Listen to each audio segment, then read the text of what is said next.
यह कहानी महात्मा बुद्ध के जीवन से जुड़ी है, जो हमें कर्म और उसके फल के बारे में सिखाती है। एक बार की बात है, महात्मा बुद्ध अपने शिष्यों के साथ एक गांव में प्रवास कर रहे थे। वहां के लोग बुद्ध के उपदेश सुनने के लिए बड़ी संख्या में इकट्ठा हुए थे। एक दिन एक व्यक्ति ने बुद्ध से पूछा, भगवान, क्या सच में कर्म का फल मिलता है?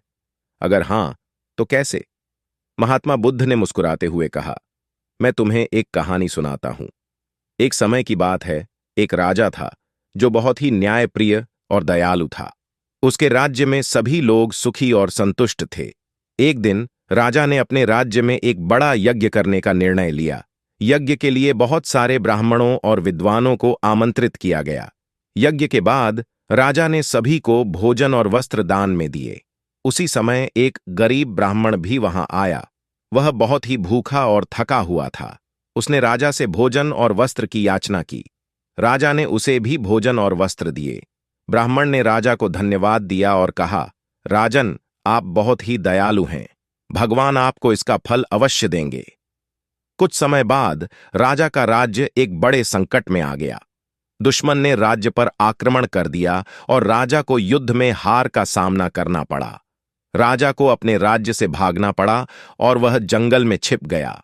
वहां उसे बहुत कष्ट सहने पड़े। एक दिन राजा ने सोचा, मैंने हमेशा अच्छे कर्म किए हैं, फिर भी मुझे यह कष्ट क्यों मिल रहा है? तभी उसे याद आया कि उसने एक बार एक गरीब ब्राह्मण की मदद की थी। उसने सोचा, शायद यह मेरे कर्मों का फल है। महात्मा बुद्ध ने कहा, राजा ने जो अच्छे कर्म किए थे, उनका फल उसे संकट के समय में मिला। उसके अच्छे कर्मों ने उसे संकट से उबरने में मदद की। इसी तरह हमारे कर्मों का फल हमें अवश्य मिलता है, चाहे वह अच्छा हो या बुरा। बुद्ध ने आगे कहा, कर्म का फल समय के साथ मिलता है। हमें धैर्य रखना चाहिए और हमेशा अच्छे कर्म करने चाहिए। अच्छे कर्मों का फल हमें सुख और शांति देता है, जबकि बुरे कर्मों का फल हमें दुख और कष्ट देता है। इस कहानी से हमें यह सीख मिलती है कि हमें हमेशा अच्छे कर्म करने चाहिए और धैर्य रखना चाहिए। कर्म का फल अवश्य मिलता है, चाहे वह देर से ही क्यों न मिले। क्या आपको यह कहानी पसंद आई?